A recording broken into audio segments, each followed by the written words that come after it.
All right, Recording in progress. Parshas Nitzavim,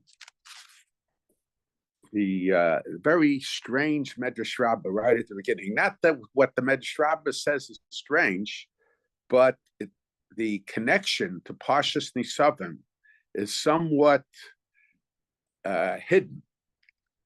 The Midrash starts off without even mentioning a pasuk in the Sedra.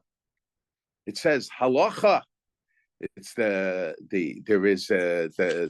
halacha is Adam Yisrael, a person from the Jewish people. Okay, why do we have to emphasize? I guess that would be a question also that we could ask. Why Adam Yisrael? Obviously, who are we talking about? But Adam Yisrael shelo hispalel tfilas hashachar. If someone didn't daven shacharis, tfilas musaf. Now, when you read the Midrash, it becomes clear it's not asking about someone who didn't daven shacharis at all, but didn't daven shacharis in the initial time allowed for shacharis in the earliest part of the zman. So Adam Yisrael shelo hispalel tfilas shacharis, so tfilas musaf, tfilas mincha. So harbe pamim shelo pana lehispalel obekotzer shahayoset sorcha v'shaholach mahalech b'derech. He was preoccupied with situations that didn't allow him to daven, and many of these situations were situations that perhaps it was permitted for him to postpone davening. V'shachach l'spalo. So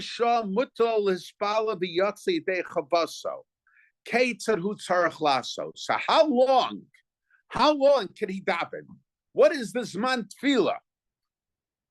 So kachshanu chachamim tefillas hashachar ad chatzos. So the chachamim say that shacharis until chatzos, until midday. So you can daven shacharis until midday. Now it's true. I see the Mefarshim are somewhat troubled, because we paskin like Rabbi Yehuda, that davening shacharis is until Dalet Shalos, until the completion of 4 hours. But certainly, according to the Rambam sheet, it's not a real problem, because the Rambam says that even according to Rabbi Yehuda, if you didn't daven in the first 4 hours of the day, you could daven till chatzos. It's not yet the same type of tashlumim that davening later is. Then tfilas hamincha ad erev. Tfilas hamincha is until erev. Okay, there is a dispute. According to Chachamim, the erev means until sunset, or tzeis chavim, until nightfall. Tfilas erev, but ma'ariv ein la keva. It doesn't have a fixed time. Aval shel musafim kol hayom, but the tefillah, the davening of musaf is all day long. Amar Rabbi Lezer shachach v'lo spalel tefillas hamusaf.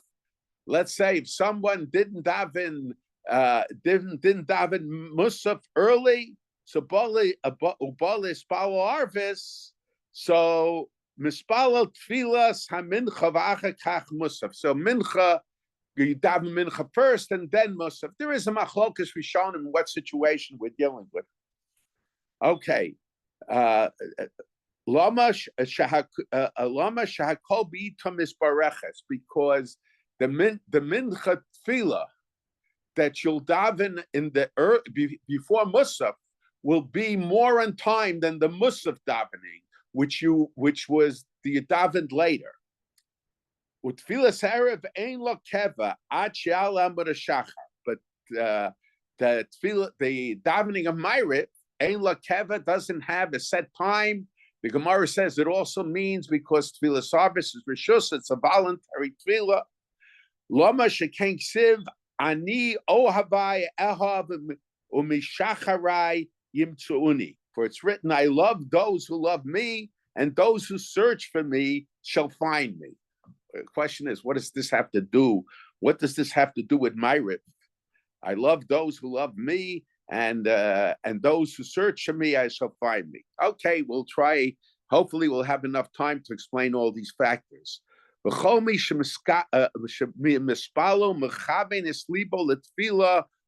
has the right intention, directs his heart. Siman Tov Shetfila Niskabeles. It's a sign that his tefillah, his prayer is accepted. So he says, Dolihi Tefillah Fnei HaKadosh Baruch Hu. Great is davening. Great is prayer before God. So it's Amar Rabbi Lezer. You want to know how great tefillah is, that Cain, after he killed Hevel, the punishment that he got was minimized. He didn't get it completely taken away from him, but it was minimized because he prayed to God. And then the Midrash says, Chizkiyahu in a sense became very ill, and he was about to die, but he had special reasons that he didn't want to get married. The Gemara discusses it because he knew that some of his descendants will lead the Jewish people off the proper path. And the Navi came and told him that he's dying because he did not comply with the halacha. So he davened, and there the punishment of death was removed completely from him. All right. The question is, and this is the question that all the commentators on the Midrash Rabbah ask: what does this have to do with Parshas Nitzavim? What does it have to do with Parshas Nitzavim? And the commentators give an answer that I have trouble with it. Some try even to put it into the words of the Midrash. Okay, if you rewrite the Midrash, hey, that's easy to explain it that way. So that it has reference to a pasuk later on. The pasuk later on says, "Ki ha-mitzvah zos." This mitzvah, it's not far from you. So it's in your mouth and in your heart to do. So in other words, it's talking about the significance of davening. Davening is in with your heart and with your mouth and all that. But the problem is, if that had been the case, if this medrash was addressing itself to that pasuk, so the Medrash should have started off with mentioning that pasuk. And the Medrash doesn't mention that pasuk. The later drashos in the Medrash do mention that pasuk. But the Medrash should have started off. So then it would make sense what the commentaries say. But the question is, but the Medrash doesn't say it that way. And I think that, so I want to suggest something altogether different than what is suggested by the commentators.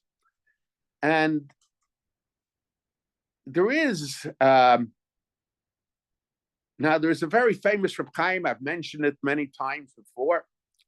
Reb Chaim, in discussing the mitzvah of tefillah, so he mentions the contradiction that's found in the Rambam.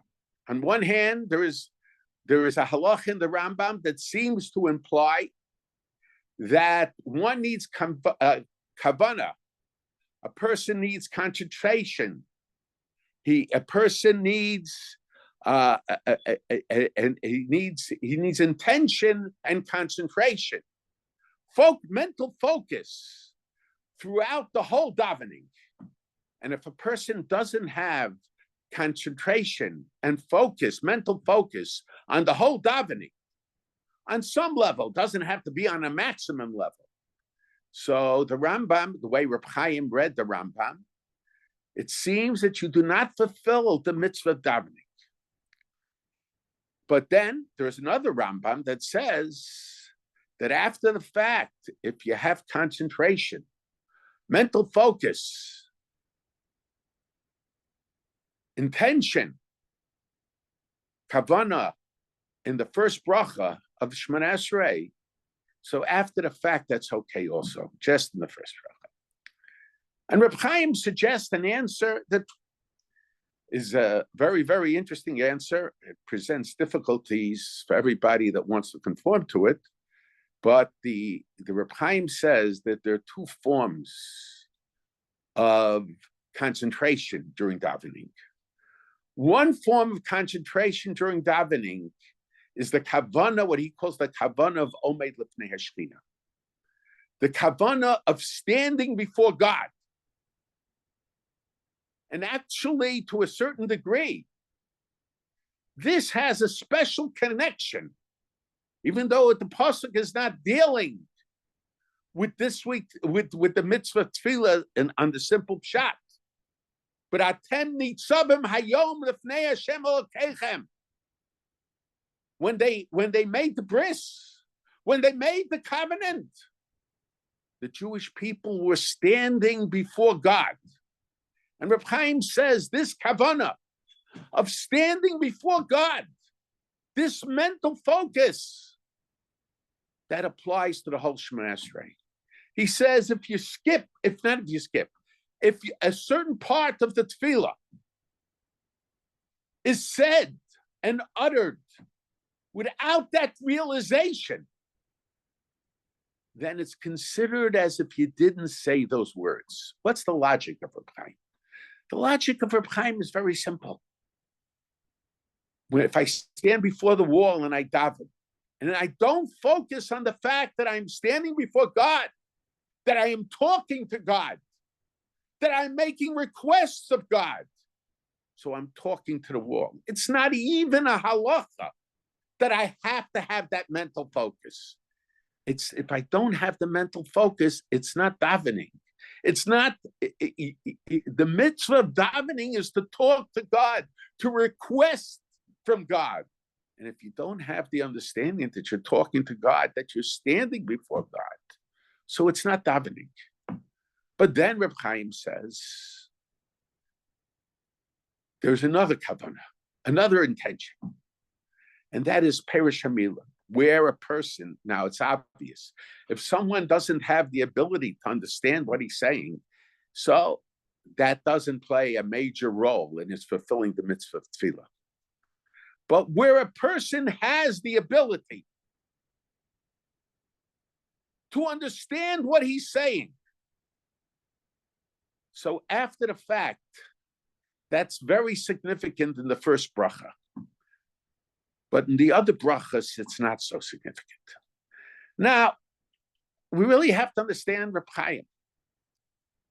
Reb Chaim seems to be very, very difficult. Because what's the significance of having this mental focus only in the first bracha? You cannot say that the intention, let's say in Shema Yisrael, so you need kavanah in the first pasuk.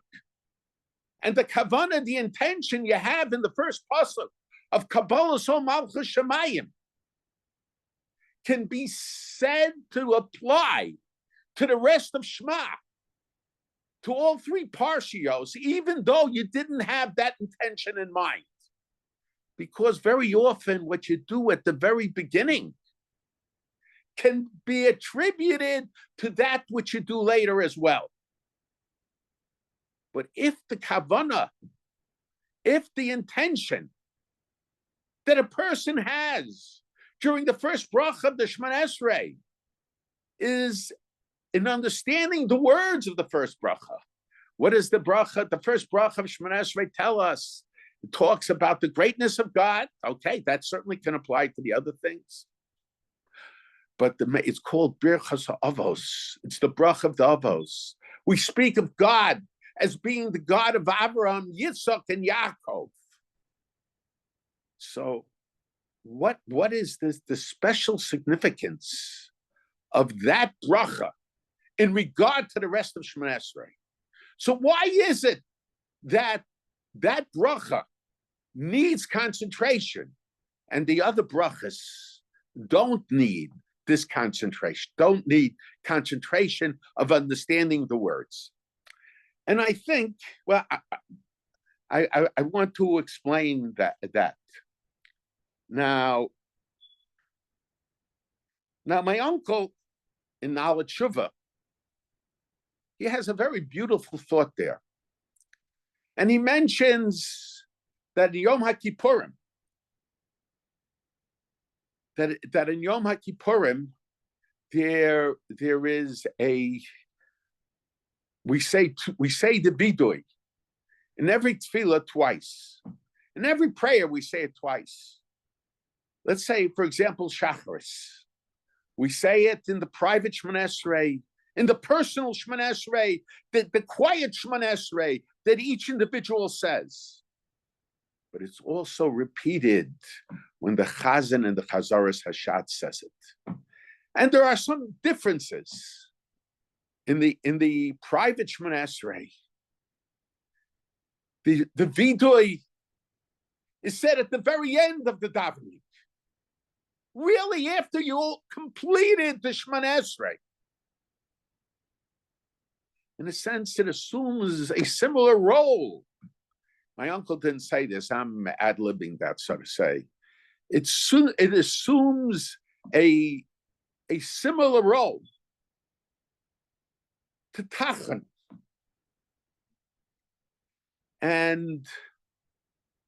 But when the Chazan says the Shemona Esrei, and we join in the saying of the vidui at that time, of saying the confessional prayer at that time. So it's said in the middle of the Shemona Esrei, in the middle of the prayer, not at the end of the prayer. It seems very odd. And then my uncle mentioned that when he was in Berlin, you get the impression when you read the various lectures and the speeches he gave, he took an interest when he was in Berlin, seeing the different minhagim. Berlin was a city that you had people from everywhere. So you had different shuls with different minhagim. You have Hasidic shuls, Misnagdish shuls, German shuls, all kinds of shuls with different customs. And he noticed something very, very strange. He said he noticed that when people said the vidui in their private Shemona Esrei, in the quiet Shemona Esrei, very often in some of the shuls there, they used to cry. It wasn't the fake crying that we do in America today. European Jews, they understood the significance of Yom Kippurim. They understood the significance of the Yom Adin. They understood the impact that Yom Kippur, and for that matter, Rosh Hashanah, have on the rest of the year. And they understood about threats of pogroms and anti-Semitism, even though in Germany itself, up to that time, remarkably, there was less open anti-Semitism. My uncle mentioned in other speeches than there was in the rest of Europe. But there was Jews from everywhere in Berlin. So when they said the vidui prayer in the private Shemona Esrei, they were crying, sincere crying. But strangely enough, when the vidui was said in the Chazaras Hashatz, in the repetition Shemona Esrei of the Chazan, so then my uncle said, I never saw something like that, but my uncle said, the vidui was said in a happy tune. He says it seems so strange to him to say the vidui, the confessional prayer,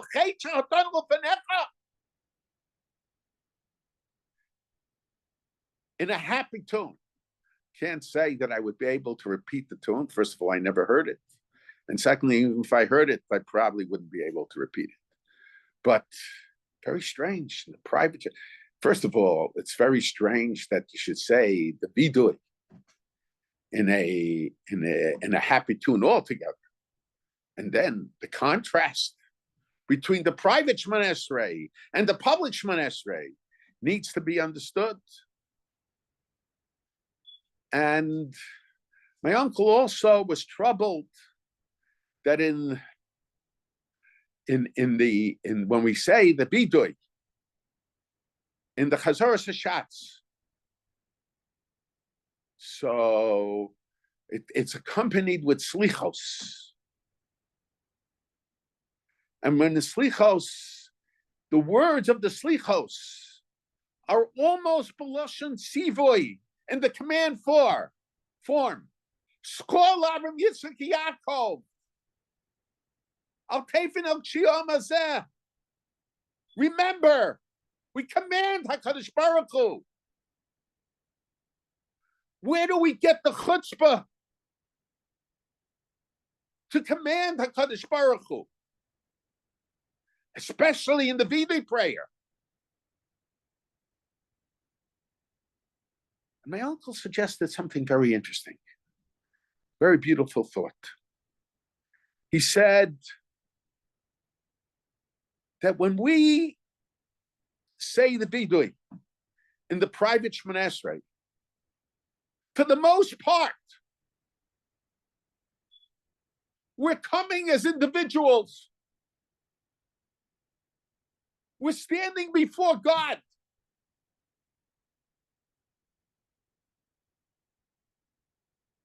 We have to beg for kapara. We have to beg for atonement. Because when we focus on it, we know how weak our case is as individuals. How dare we, standing before God,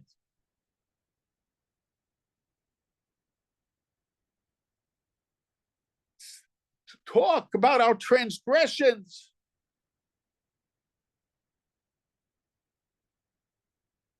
Where is the shame? We are ashamed. However, when the chazan davens, so it's the minyan. The minyan represents Klal Yisrael, represents the Jewish people. And when we daven as part of the Jewish people, and with the Jewish people, we have as an aid, as a help, the bris ha'avos, the covenant of our ancestors. And I heard actually from my father, and I did see the same thought contained in the share of my uncles, that when we say Elokei Abraham and Shemona Esrei, Elokei Yitzchak, Elokei Yaakov, the simple meaning of Elokei Abraham, Elokei Yitzchak, Elokei Yaakov is the God of Abraham, the God that Abraham recognized, the God of Isaac, the God that Yitzchak recognized and accepted upon himself, the God of Yaakov, the God who Yaakov, the Jacob, accepted upon himself as the God. We recognize God as God.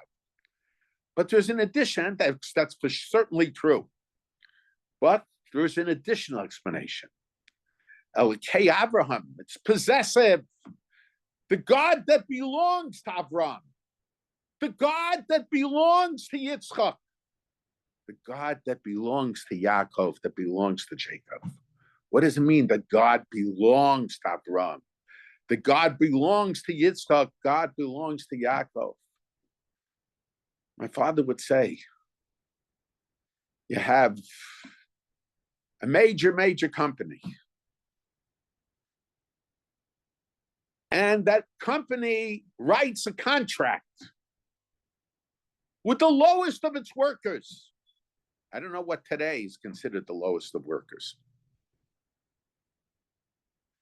In the old days, the example that after my father gave the speech, that the mashgiach in yeshiva, Rabbi Wernick, in repeating what my father said, he said he said the janitor. But if you have a major company, I think in those days they said General Motors. Today, the nature of companies has changed. And they sign a contract with a common worker. To the degree of the contract, the worker has a lien on the company.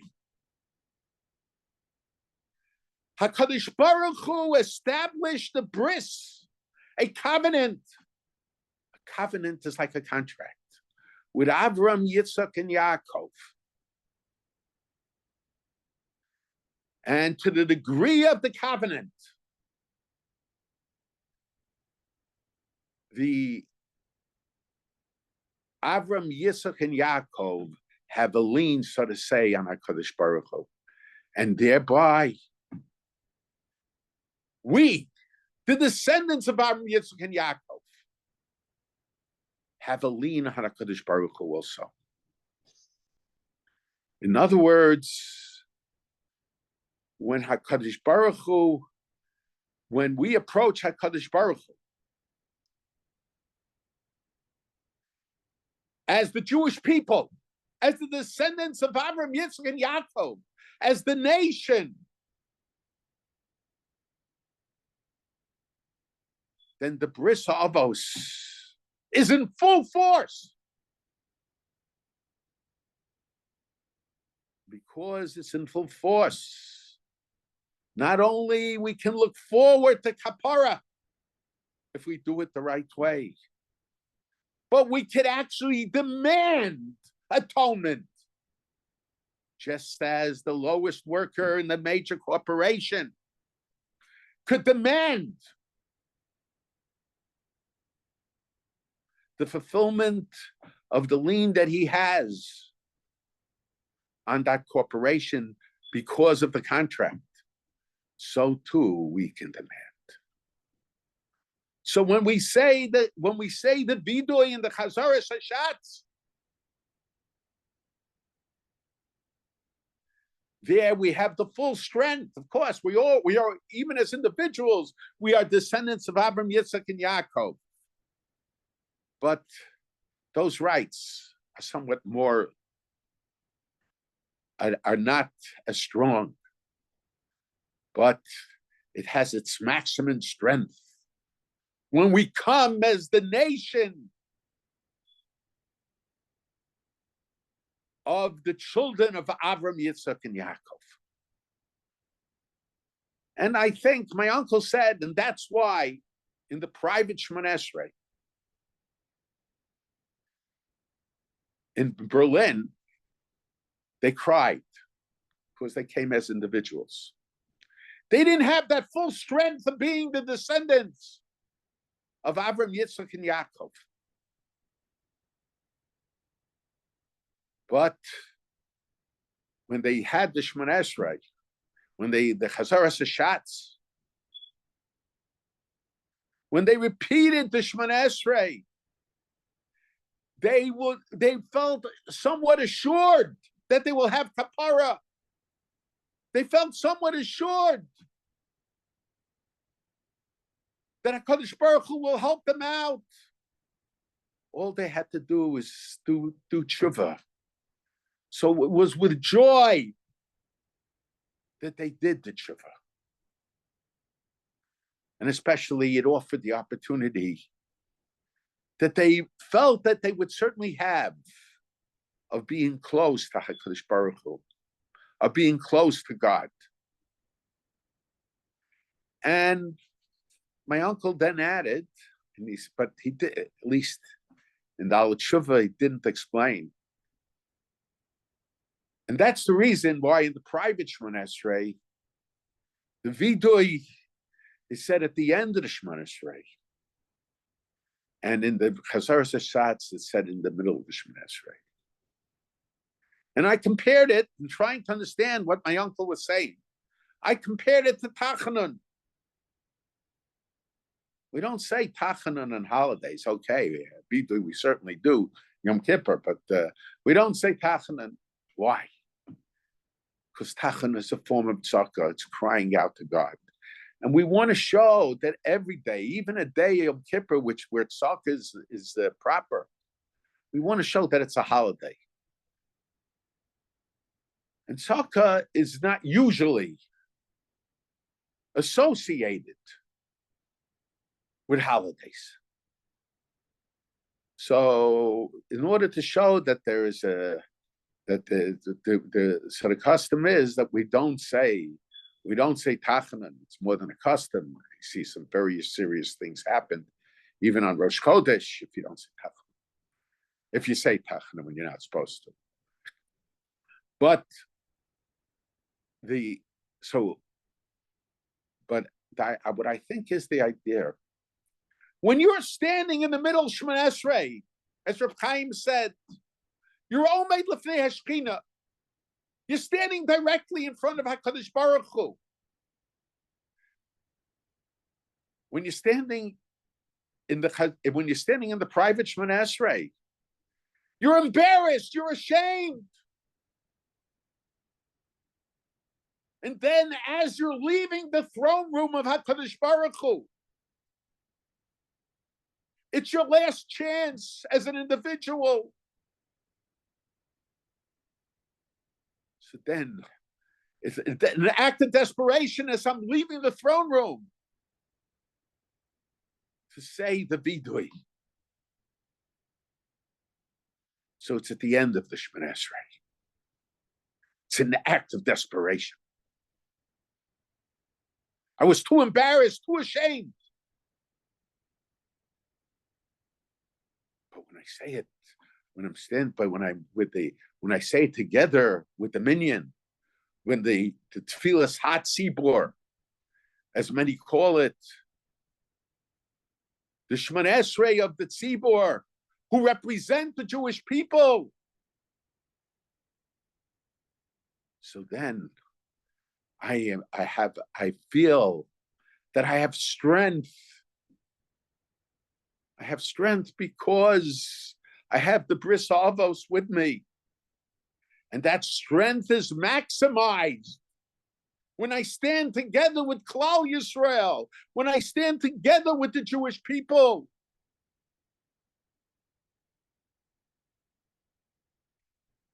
And I think this is the idea, this is the connection to a certain degree between Parshas Nitzavim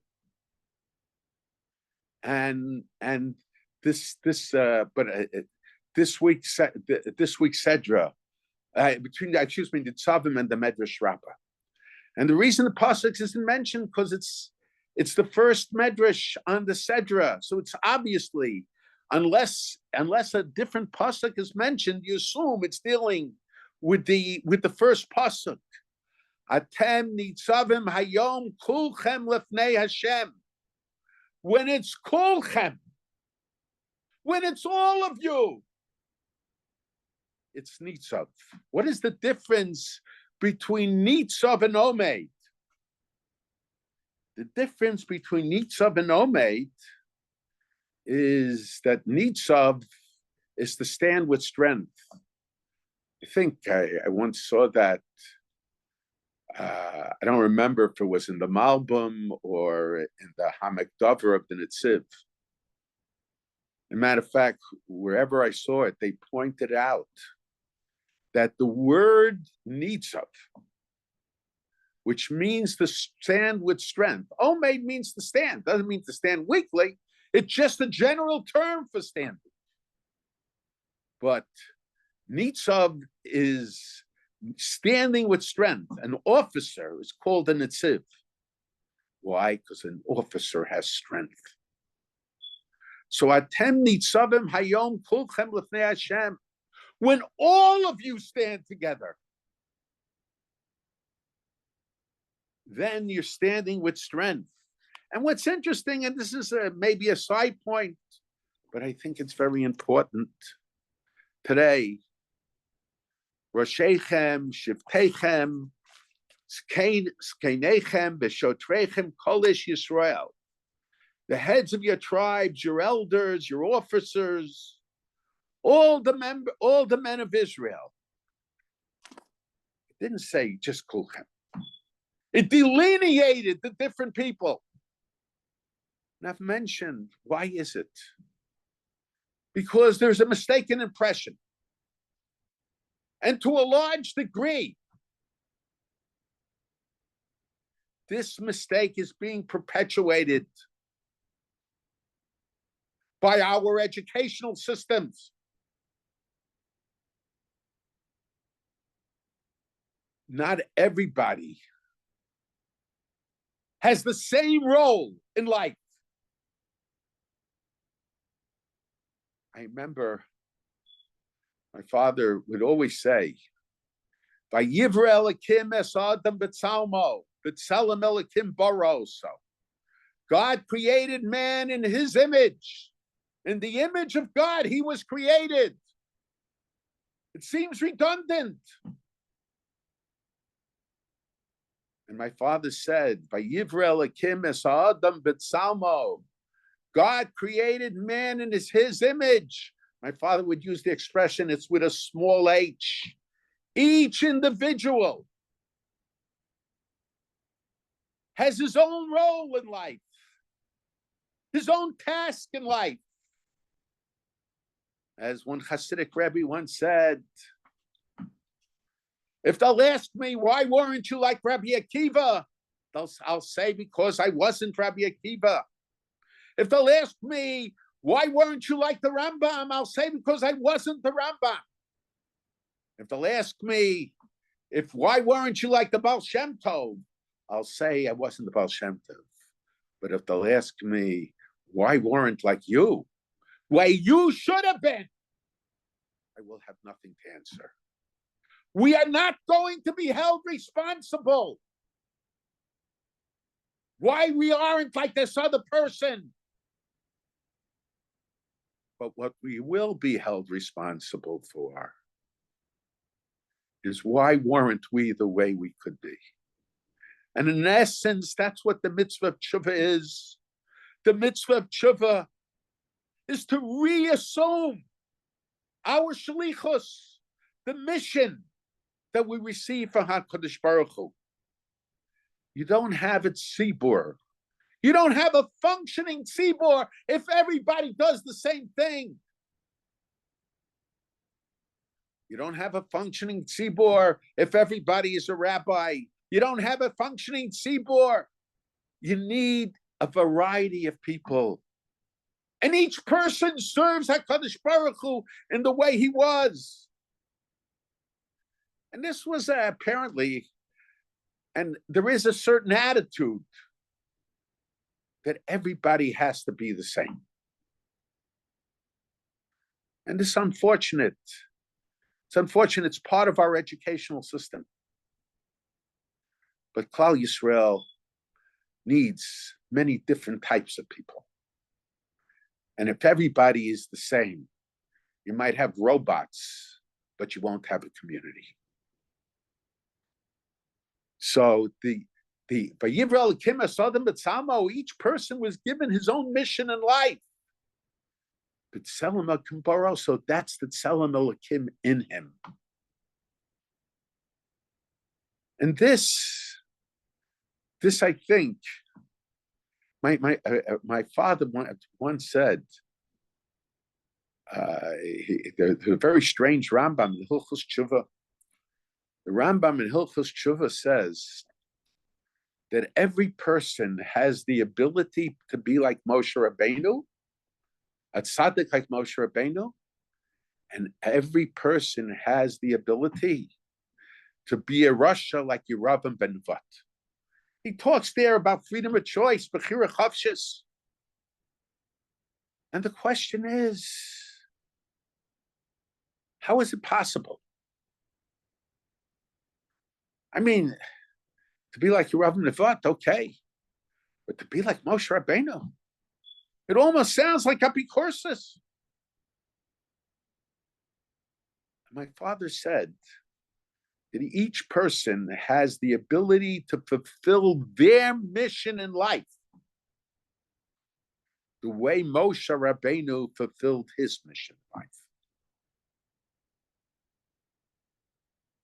And this is what this pasuk is telling us.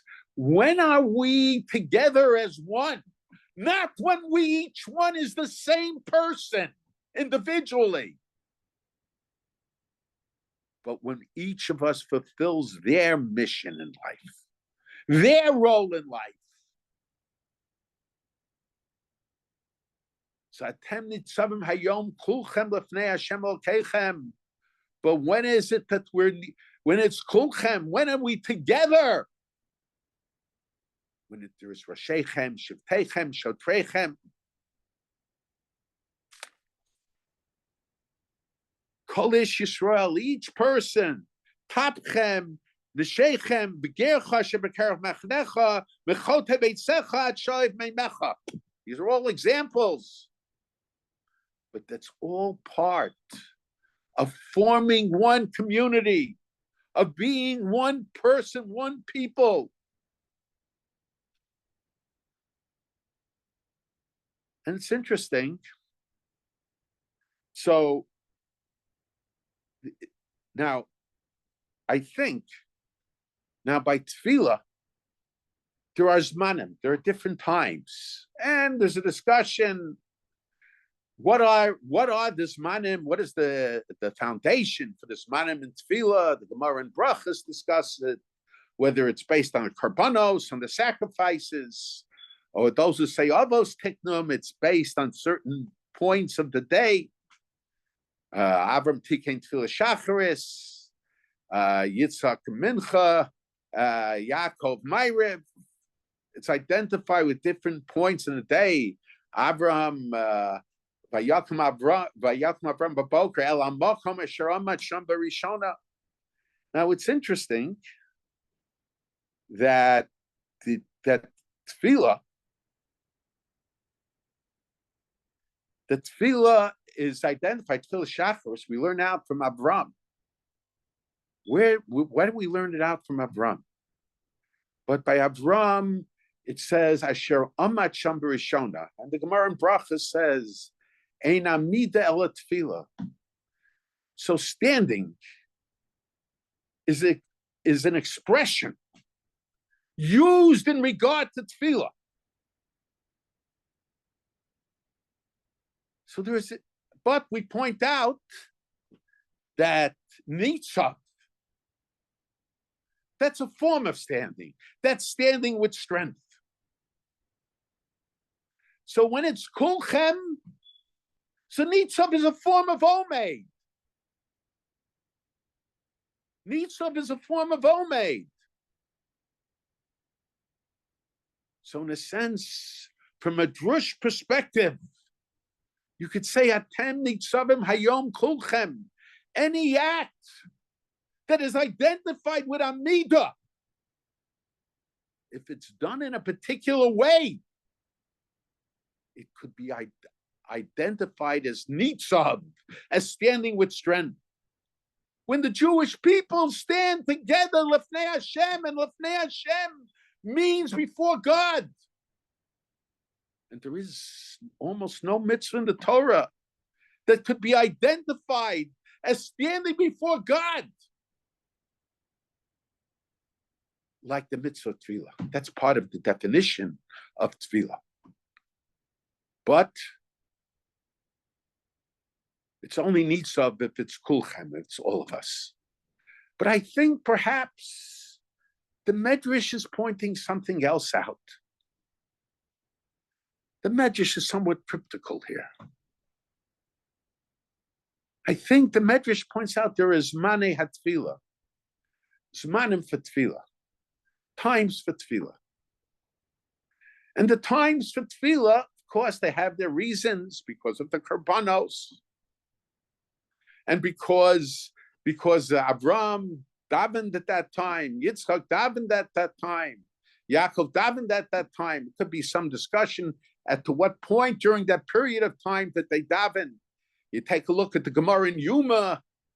Well, there it talks about Avram davening Shacharis, Mincha, excuse me, not Shacharis. But whatever it is, there are certain periods of days that are identified with when they davened. But besides these special reasons, once these reasons are established,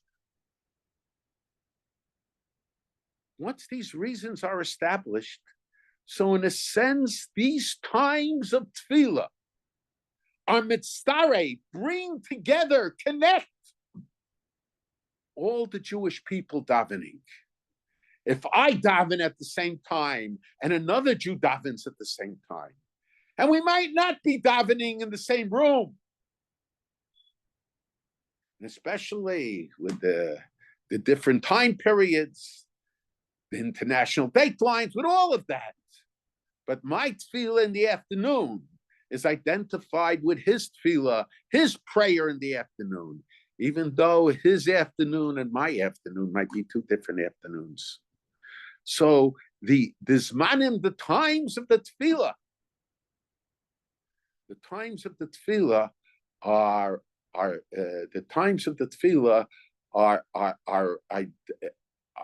play a role in connecting the davening of the different people, of the different individuals. So it plays a role in bringing about, to a certain degree, of Kulchem, of all of us, Atem Nitzavim Hayom Kulchem Lifnei Hashem Elokechem, before all of you. But it's more than just that. If you look in the Sifrei Machshava, there's a question about tefillah. What is the act of tefillah? And the simple way of understanding tefillah,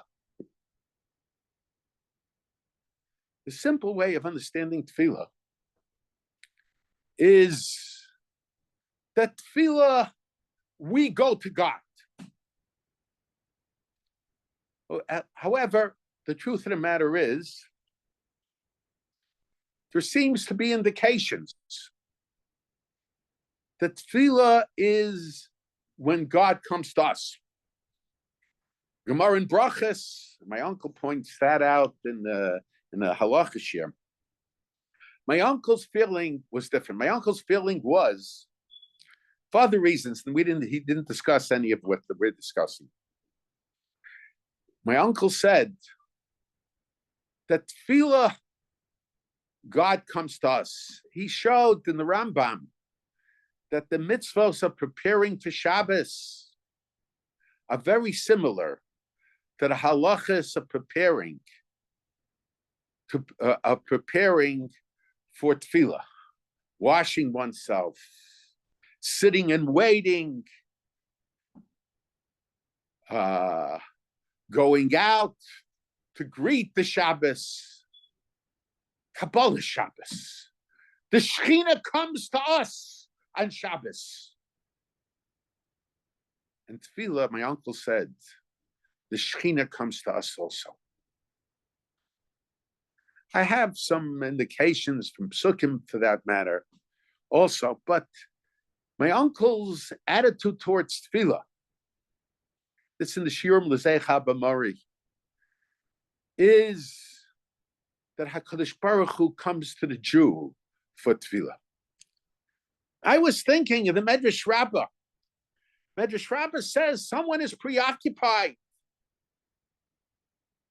He's not able. The Gemara in Brachas, Minayin HaKadosh Baruch Hu ba lebeis hakneses, ve'eino motzei sham asara miyad hu koes. HaKadosh Baruch Hu. This is the difference between a shul and the Beis Hamikdash. The Beis Hamikdash is God's place, but we go to the shul. We go to meet with HaKadosh Baruch Hu. The Shlosh Regalim. We go to HaKadosh Baruch Hu. But the shul, that's the place of Klal Yisrael. where HaKadosh Baruch Hu comes to meet us. And the purpose of the shul is davening. So HaKadosh Baruch Hu comes to us. And I think this is what the Midrash Rabbah could be focusing on. The question is, Nitzavim Kulchem lefnei Hashem, you're standing before God, by Shemon Esrei. You're standing before God. But is it you're standing before God because God came to us, or because we went to God?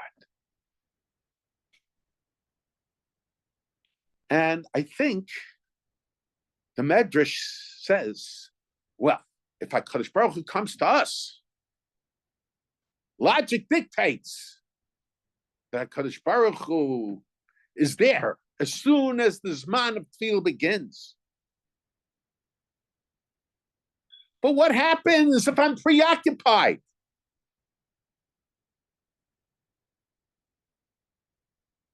And it could be halachic reasons that allow me to be preoccupied.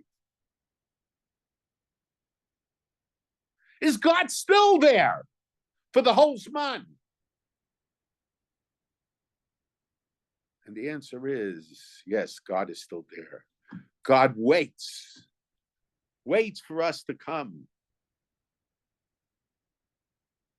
And even in Ma'ariv, which is Tfilas Avis Rishus, so HaKadosh Baruch Hu waits for us all night long. I love those who love me, and those who search for me shall find me. Tfilas Avis is Rishus.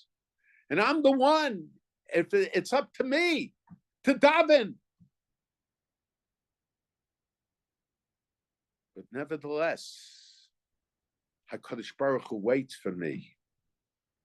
He waits the whole night for me to daven Ma'ariv. And when we all daven, when somehow our tefillas can be identified, one with the other, so it's Kulchem lefnei Hashem. This, I think, is what I think the Midrash Rabbah is addressing itself to the first pasuk in Parshas Nitzavim. It's different than the way all the Mefarshim explain it. Mefarshim that I saw, I shouldn't say that. From the Mefarshim that I saw, Atem Nitzavim Hayom Kulchem lefnei Hashem Elokechem. We're all standing together before God. And I want to even suggest something more than that. Perhaps because we say the identification, why is it? So in the first bracha, I never answered the question. Why is it that you need kavanah in the first bracha? Because when we daven as Jews, so we explain our power, our strength in davening.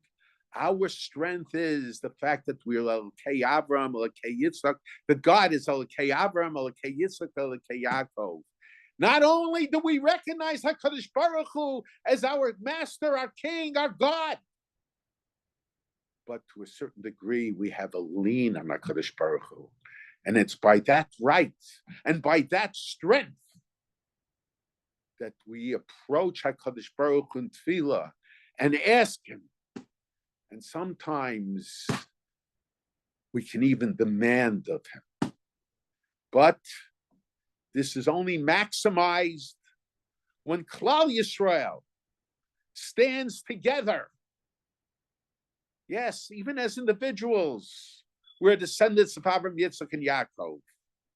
But our maximum authority that we get from the Bris Avos is when we stand together. And I want to discuss the situation today, the situation right now that's taking place right now in Klal Yisrael, and to discuss the situation that has been taking place, I would say, for the last 50 years. And to me, it's something very disturbing. We know what's going on in Eretz Yisrael. And immediately after the war broke out, there was a certain sense of unity. And I've mentioned it. And you saw how soldiers, even Chilonim, danced together with the soldiers who were observant, who learned in yeshivas, in Kabbalah Shabbos, and accepting the Kedushas HaShabbos, and accepting the Shechina as the Shechina came to them. And I think that people became frightened of that unity, especially in Chilonim circles.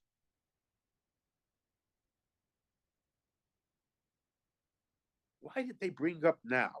And I'm not talking about the question whether yeshiva boys should serve in the army, shouldn't serve in the army, which yeshiva boys should serve in the army, which yeshiva boys don't have to serve in the army. I'm not even discussing that issue. That wasn't an issue for right now. We had a unity in Klal Yisrael that was so rare. Let me add, so beautiful. So they wanted to break the unity. That's why that Supreme Court, they didn't know that they won't accomplish anything, but they knew they would accomplish. They knew they would break the unity of the Jewish people. And to a certain degree, they knew if they broke the unity of the Jewish people, we wouldn't have, not in the same way that I explained it, the idea of Nitzavim Kulchem. Whether yeshiva boys or which yeshiva boys should serve in the army is a different question. There was no way it was going to be happen today. It was done intentionally because they felt threatened by the Kulchem Lefnei Hashem. But at the same time, those in yeshiva circles have to understand the idea of Kulchem. Everybody has to contribute. And whatever they do, they should be recognized as contribution. How can you expect yeshiva boys? How can yeshiva boys expect that the soldiers should give recognition to what the yeshiva boys are doing if you don't give recognition to them for being Moshe Nefesh for you? The Kulchem Lefnei Hashem means everybody in his own way. The Kulchem Lefnei Hashem can only be restored if everybody recognizes the contribution of the other one, especially where he doesn't do that thing. And I'm not saying that he has to do that thing. Everybody has their own role in life. But this is the lesson. This is the lesson of Atem Nitzavim Hayom Kulchem Lefnei Hashem. The lesson of Atem Nitzavim Hayom Kulchem Lefnei Hashem is that it only will be Kulchem Lefnei Hashem when there's unity in Klal Yisrael, when everybody recognizes the contribution of the other one. And unfortunately, we war on the way. But unfortunately, we allowed people to break that unity. Let's hope that unity could be restored. It'll be Atem Nitzavim Hayom Lefnei Kulchem Lefnei Hashem, and we'll all be zocha to see the Gula b'Meher b'Yameinu. Okay, please put questions in the chat.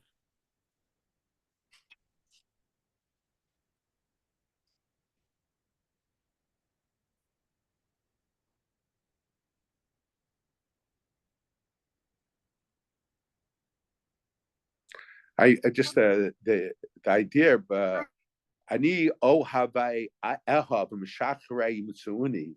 The Hakadosh Baruch Hu waits. So all you have to do, Hakadosh Baruch Hu doesn't leave. We just have to find him, and this is appropriate for the Aseres Yemei Tshuva. Dear Shuas Hashem b'himatzo, God comes during the 10 days of Tshuva. We just have to search for him in our own areas.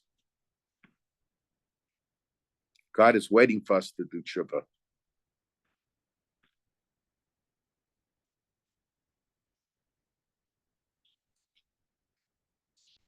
It was a very clear share. No questions. Okay, thank you. Okay. Have a good week, everyone. Okay.